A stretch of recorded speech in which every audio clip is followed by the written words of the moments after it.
Boa tarde, pessoal. Obrigada, prof. Valesca, professora Kátia. Obrigada pelo convite. Olá, pessoal. Estou muito feliz de estar aqui, podendo conversar com vocês, então, sobre este assunto que eu acho tão importante e que na verdade, né, é a base para muita coisa, para os estudos, né? É a base para a vida da gente, que é a leitura. Valesca, eu posso compartilhar uns slides que eu fiz só para não falar demais e manter uma linha? Tá. Então, gente, eu pretendo falar pouco, porque eu acho que o mais legal é que a gente possa conversar mesmo depois. Então, eu fiz aqui alguns apontamentos só para eu ter uma linha de pensamento e não devagar, porque a verdade, gente, é que esse assunto a gente poderia falar durante horas e horas, né? Mas a gente não tem esse tempo. Então... Pode colocar no modo de apresentação? Sim, pronto. Só que eu queria agora voltar...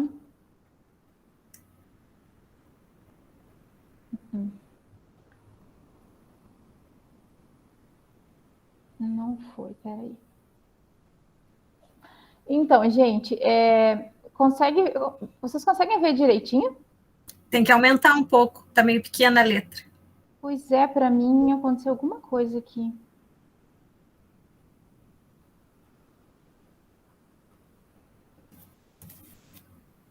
Eu tinha testado mais cedo, tinha funcionado. Aline, uma das coisas que pode fazer, se tu quiser, é compartilhar conosco, e aí a gente apresenta para te poder ficar monitorando. Claro. Pode, de repente, compartilha com a Valesca ou comigo, como tu quiseres. Tem como compartilhar por aqui ou eu mando pelo e-mail, alguma coisa assim? Tu tem um link ou pelo e-mail? Pode ser, o e-mail está aberto aqui, eu já te mando. Então, Valesca, qual que é o teu? Meu e-mail, valescairala@unipampa.edu.br. Não é o Valesca, não tem o ponto Irala? Não tem mais. Tá, então, deixa eu arrumar aqui, porque é esse que estava salvo.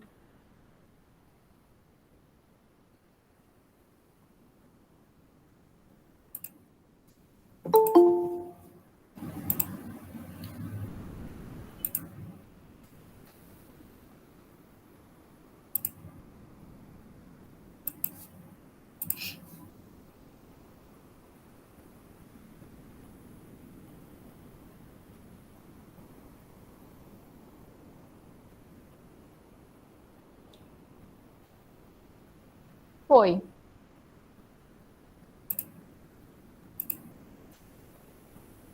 Não chegou? Não. Enviados. Tu não quer tentar compartilhar aí de novo? Vou tentar, então. Porque eu queria compartilhar ele, que não ficasse com as janelinhas, mas qualquer coisa deixa as janelinhas do lado, porque são só essas mesmo. Eu não fiz muitos slides até para...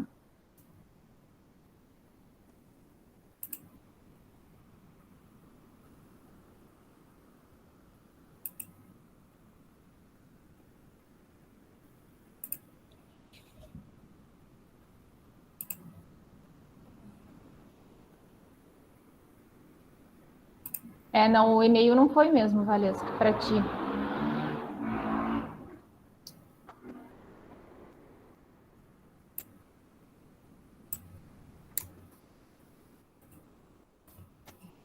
Tem problema se ficar assim? Pra gente não... Fica muito pequeno, né? Tu não aumenta ali embaixo, porque tá em 60%. Tá.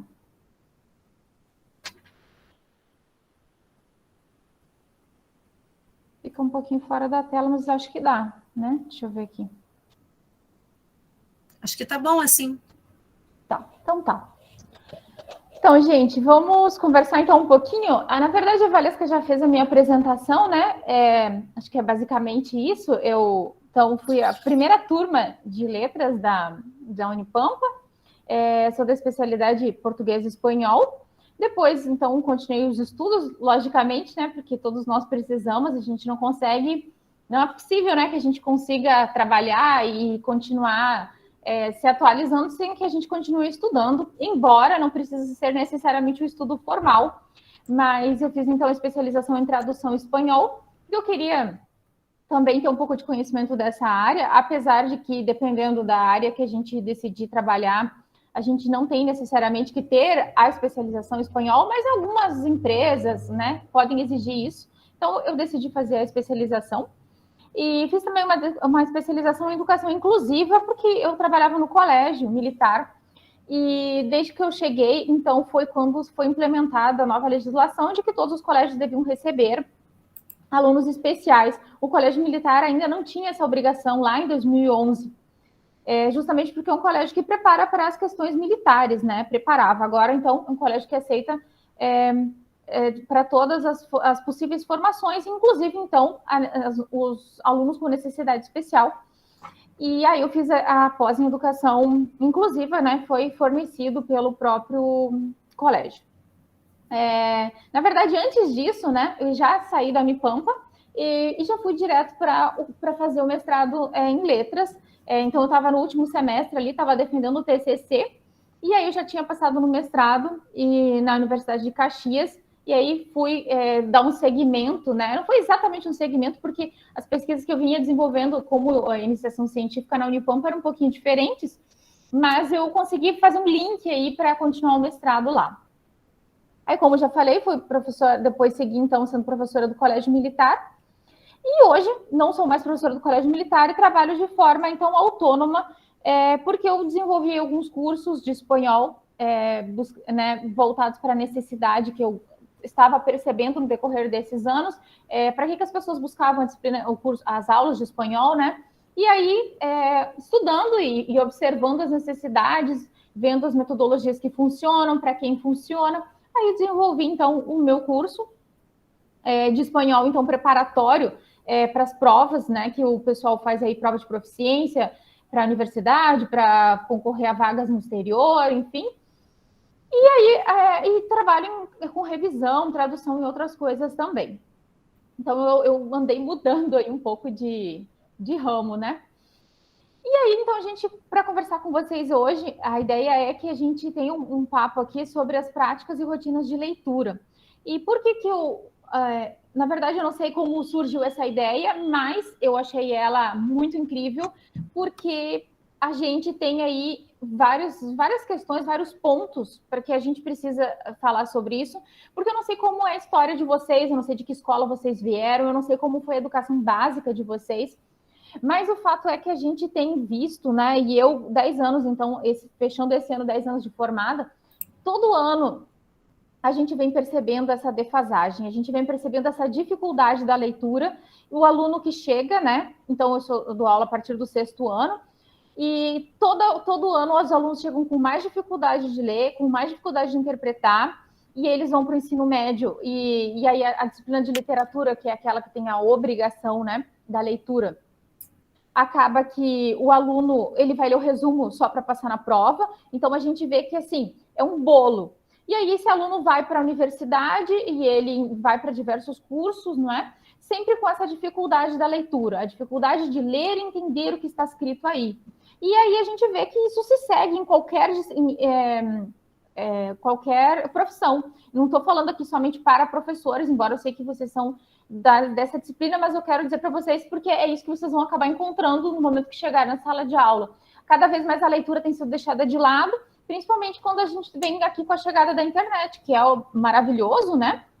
A gente consegue muita coisa por aqui. Hoje estamos tendo a possibilidade de estar tendo essa conversa, cada um num canto, mas ela, em contrapartida, as pessoas estão achando que é possível deixar a leitura de lado.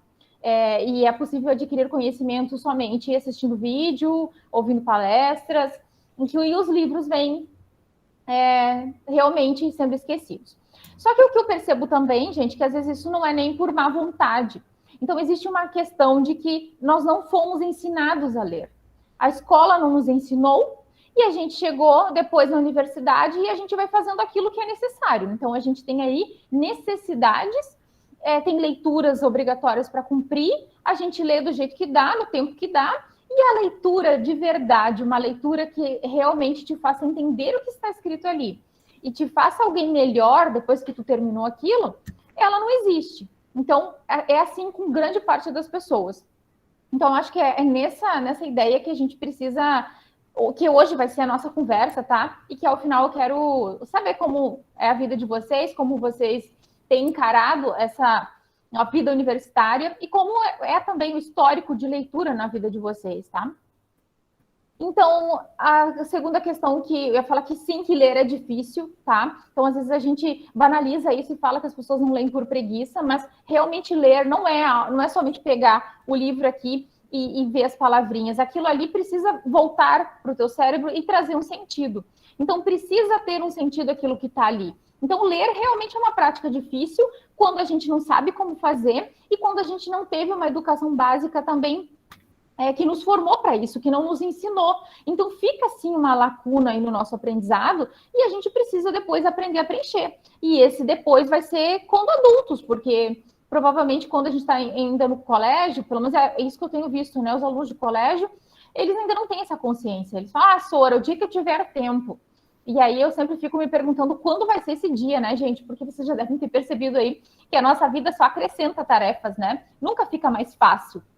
A gente vai subindo os níveis mesmo. A gente vai crescendo e vai amadurecendo e vai entrando na vida adulta e a gente vai ter cada vez mais atribuições.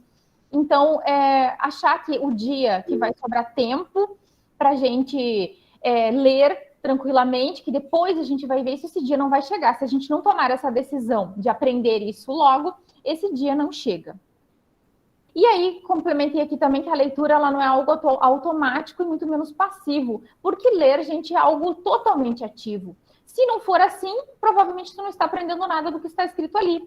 Então, sem contar que a leitura ela é tão mais difícil, porque aqui, estou aqui falando com vocês, aqui tem a minha entonação, aqui tem os meus gestos, aqui tem várias, e ainda tem a visão, né? Vocês estão vendo como eu estou me sentindo, como eu estou me expressando. À medida que a gente vai para um livro, a gente não tem mais o autor dele ali, a gente tem que precisar ler e entender o que ele escreveu naquele contexto.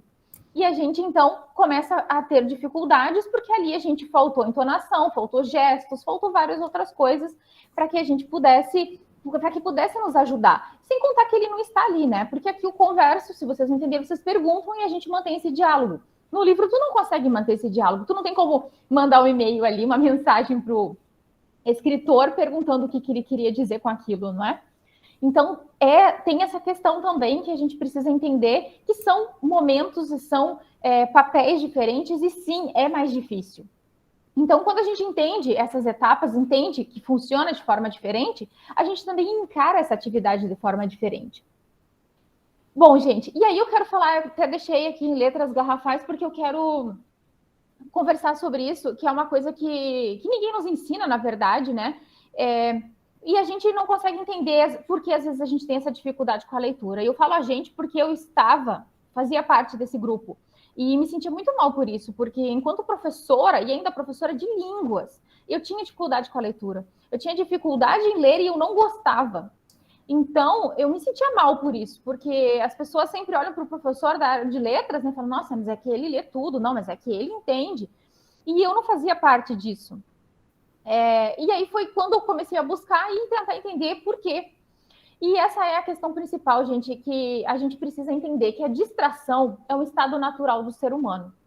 E o que isso significa dizer, gente? Que na nossa evolução enquanto seres humanos, a concentração por muito tempo nunca fez parte da nossa natureza. Muito pelo contrário, a nossa natureza era estar atento, fugir dos predadores, caçar, se alimentar. Nós vivíamos para as necessidades básicas. O nosso cérebro ele está estruturado dessa forma. Então, por que um barulhinho aqui do lado? Por que a mosca que passou aqui? Por que a ambulância que passou na rua me distrai? Porque nós ainda carregamos traços dessa época, né? Da nossa evolução, da nossa biologia. E é assim que funciona, então, porque ainda a gente tem esse instinto de tentar se proteger, de precisar estar atento a tudo. Então, um ser humano distraído é um ser humano normal. Então, quando a gente entende isso, tu entende que não há problema contigo. O que acontece é que nós temos agora uma nova configuração da sociedade, uma configuração essa que precisa de estudo, precisa de leitura, e aí a gente tem, então, uma nova forma de se estabelecer que a gente precisa aprender. Então, se a gente for ver em termos de evolução, em termos de humanidade, a escrita, a leitura, ela é muito recente, mas é muito, ela é uma criancinha, ela é um bebezinho. E por isso a gente ainda está aprendendo e descobrindo como isso funciona e como isso pode ser, como a gente pode aprender isso, né? E, enfim, daria para a gente entrar mais nesse assunto, mas eu quero que vocês tenham só essa noção principal para que a gente consiga depois estabelecer uma conversa e a gente possa perceber por que a gente concentra mais por algumas coisas e outras não, por que a gente não consegue, por que a gente começa a ler e rapidamente a gente já perde, já está pensando em outra coisa. Eu não sei se, Valesca, se... Depois termina primeiro a apresentação e depois ele pode fazer a pergunta. Tá bom. Eu tinha esquecido de perguntar isso antes. E ainda tem uma outra questão, gente, que provavelmente vai acontecer com vocês, né? É natural que aconteça toda vez que a gente está estudando assuntos novos, que muitas vezes a gente não entende o que está lendo, não porque a gente tem algum problema ou qualquer outra coisa, porque a gente está distraído. A gente simplesmente não entende porque a gente não conhece aquele assunto. Então, quando tu desconhece totalmente sobre o que está tratando, é natural que tu leia, mesmo que tu consiga fazer as conexões entre o que está dito aí, tu ainda assim tem dificuldade de fazer qualquer pronunciamento sobre aquilo, de entender qual a utilidade daquilo, porque aquilo simplesmente não faz parte ainda do teu conhecimento, tu ainda não faz ideia de que assunto é esse, e por isso, às vezes, também a gente pesquisar um pouco antes, buscar saber outros pontos de vista, te ajuda. Apesar de que muitas vezes acaba sendo tendencioso, né? Porque tu acaba indo para a leitura já com o ponto de vista de alguém, e não mais para realmente absorver o que está ali, o que aquele autor, aquele pesquisador teria para te dizer.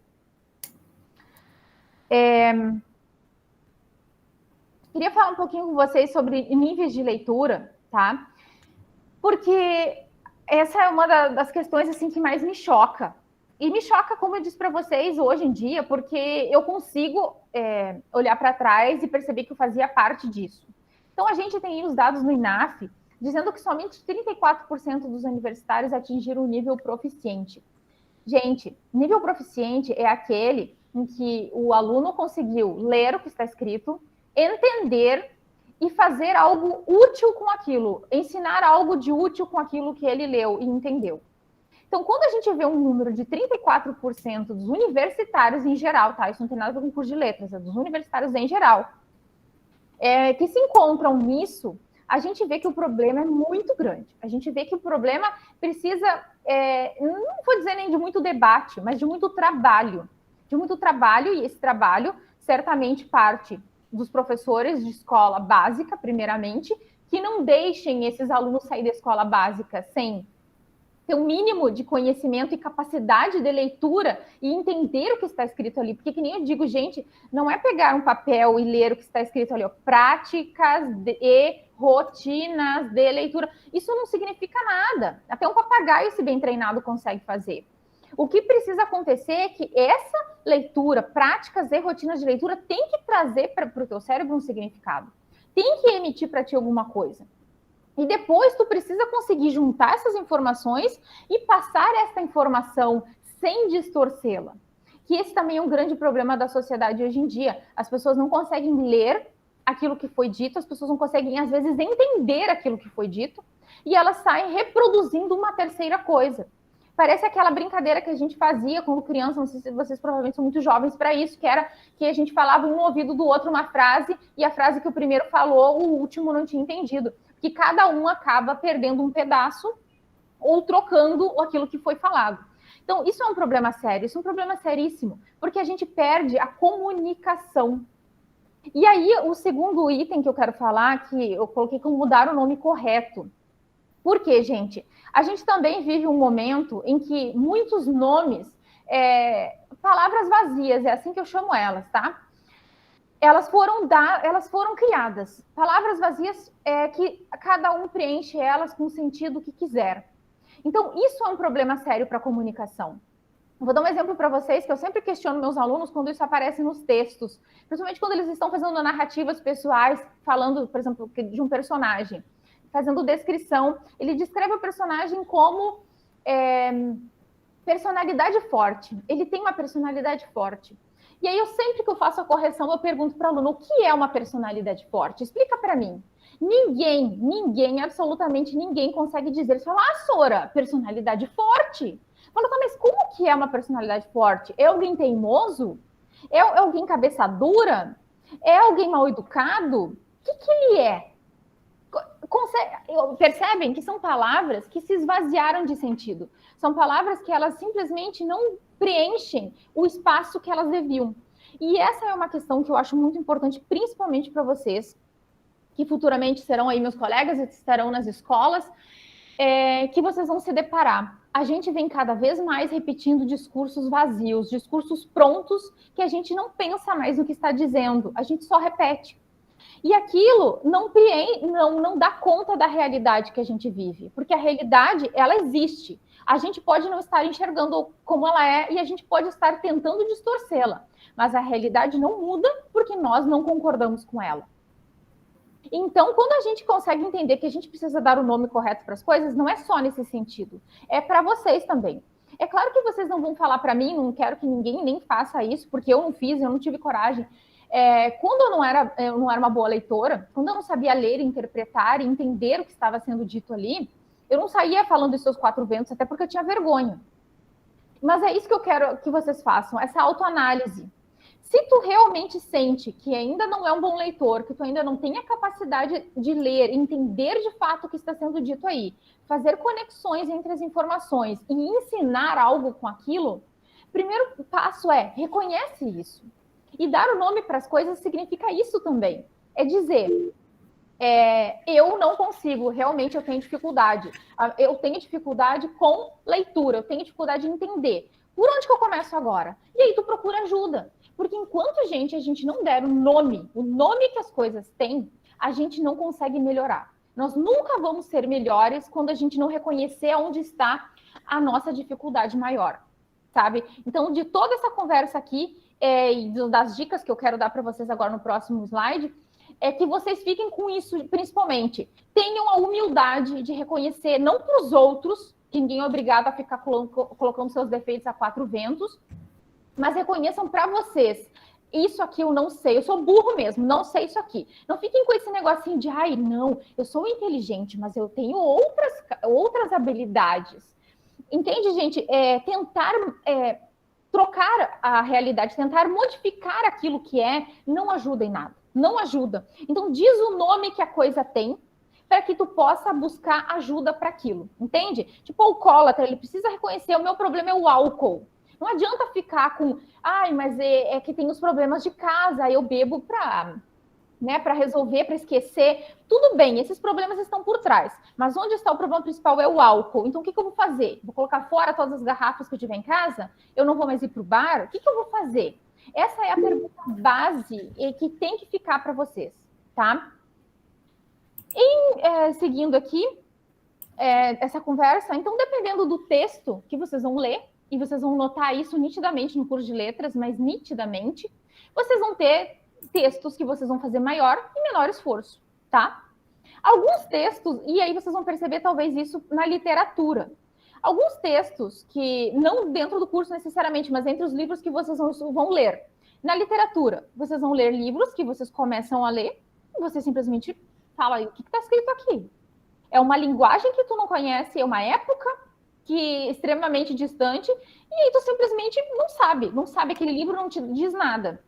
Aí, de repente, tu vai ler, sem querer ficar falando o nome de obras, mas a gente tem que ser realista, né? Tu vai ler Crepúsculo, tu entende tudo. Tu não faz um esforço cerebral, entende? Então, é preciso entender que existem níveis de escrita e níveis, então, por isso, fazendo a referência, a relação, existe, obviamente, a mesma relação de esforço na leitura. Tu não vai comparar Machado com Crepúsculo, entendeu? Vai lá ler Quincas Borba e achar que tem o mesmo nível. Então, não tem problema nenhum em ler os dois, entende? Não tem problema, cada um lê o que quiser, mas tu precisa saber, estou lendo hoje um livro que não me faz ter muito esforço. Isso aqui é um livro que eu leio e não preciso pensar. Ao mesmo tempo que tu vai ler Quincas Borba, tu vai ter que refletir bastante, entende? Vai ter que talvez buscar alguma coisa de vocabulário, vai ter que entender um pouco mais do contexto. Então, só para que vocês tenham essas noções também quando vocês estão lendo. O que está acontecendo no momento? Eu não estou entendendo por quê, tá? Então, acho que dessa parte... O último item aqui que eu... deixa eu descer aqui um pouquinho, faltava um pouquinho aqui. Tá? E ser um bom leitor, gente, não significa que tu vai ler o livro sem precisar de ajuda, tá? Mas a ajuda dessa leitura, a ajuda que tu buscar, ela vai ser suficiente para te entender a informação. Que eu acredito que é o que vai acontecer com livros, né, que precisa de contexto histórico, e aí tu precisa buscar, então, essas informações, e essas informações vão te ajudar a entender. Então, buscar informação, gente, não significa que tu não é um bom leitor, tá? Na verdade, isso faz parte do contexto. E quando você também é um bom leitor, tu vai conseguir saber por que tu não entendeu. Então, como eu disse para vocês, aquele passo anterior, que é o de reconhecer quem tu é, como tu é, quais as tuas maiores dificuldades, onde tu precisa melhorar, tu consegue saber também quando tu consegue reconhecer a tua situação e saber dizer, não, eu não sou um bom leitor e eu não sou por causa disso. Eu não entendi isso. Eu preciso melhorar neste aspecto. É isso que me falta.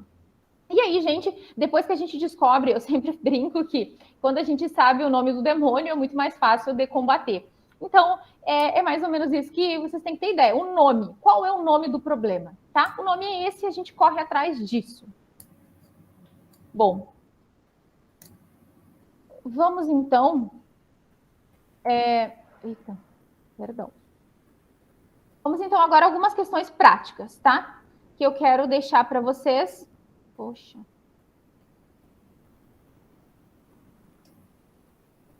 Algumas questões mais práticas agora, então, que eu quero conversar com vocês é o seguinte.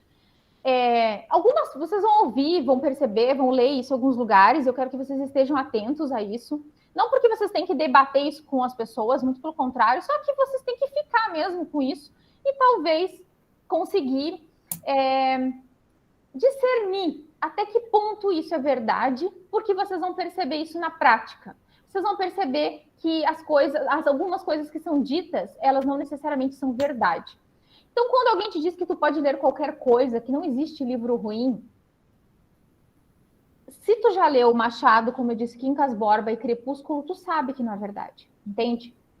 Tu simplesmente consegue fazer a relação. E tu vai perceber que existe sim livro ruim, existe sim livro com qualidade inferior.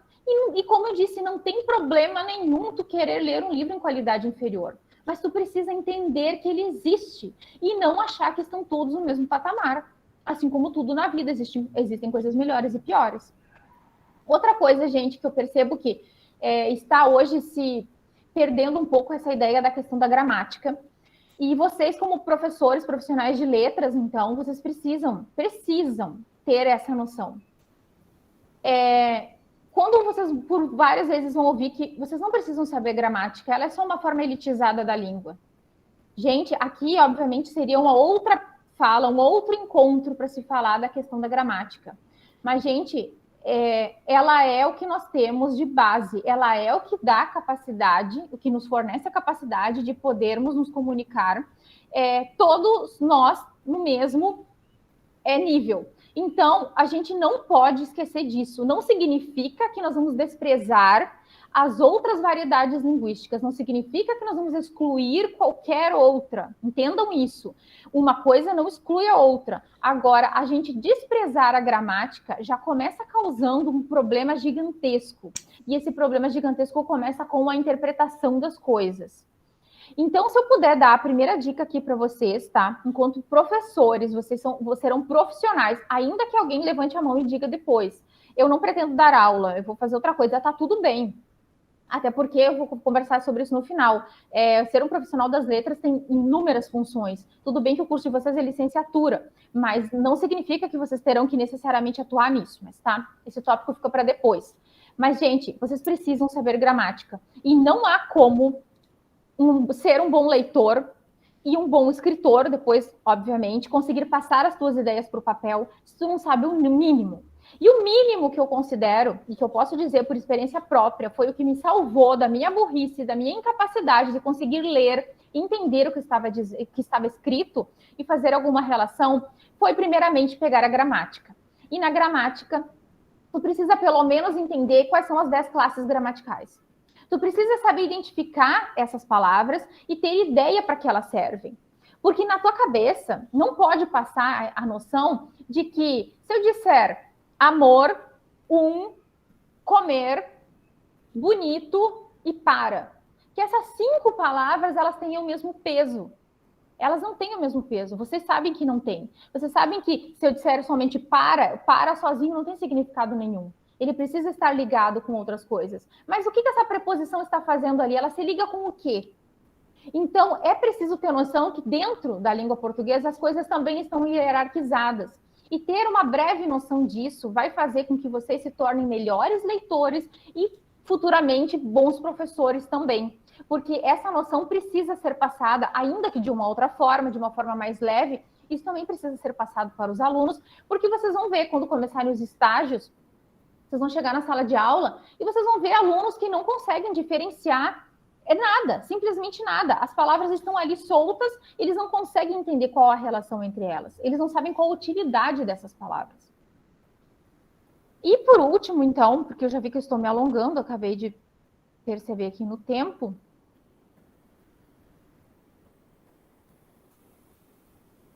Tá? Como melhorar a minha leitura, então? Para que a gente possa terminar aqui com algumas dicas, então, que eu acho que pode ajudar vocês. Obviamente que essas dicas aqui podem ajudar dependendo de que nível tu se encontra, né? Talvez tu vá ler tudo isso e vai dizer, nossa, mas isso daí tudo eu já faço, eu já leio muito bem, eu sou um ótimo leitor.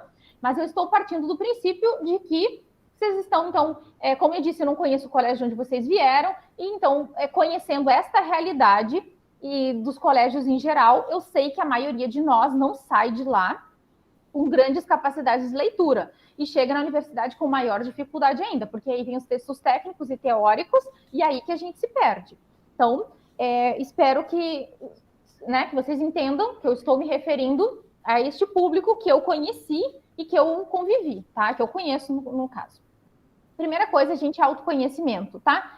Que era para o que eu falava antes de outras formas. Para que tu possa identificar onde está o problema, primeiro é preciso de autoconhecimento. Se tu não te conhece, tu não sabe como tu funciona, dificilmente tu vai conseguir resolver. E é nesse autoconhecimento que tu vai perceber como tu é para ler. Tu gosta de ficar mais de 1 hora lendo? Tu gosta de se concentrar e ficar por longo tempo? Ou não? Tu prefere períodos menores, tu prefere ler um pouquinho, tu prefere mudar as leituras. Como que tu funciona? Então, isso é muito importante para que tu consiga identificar, que tu consiga ter essa noção, tá? Como que funcionam os teus horários, qual o horário que tu rende mais, que tu se concentra melhor, o que tu...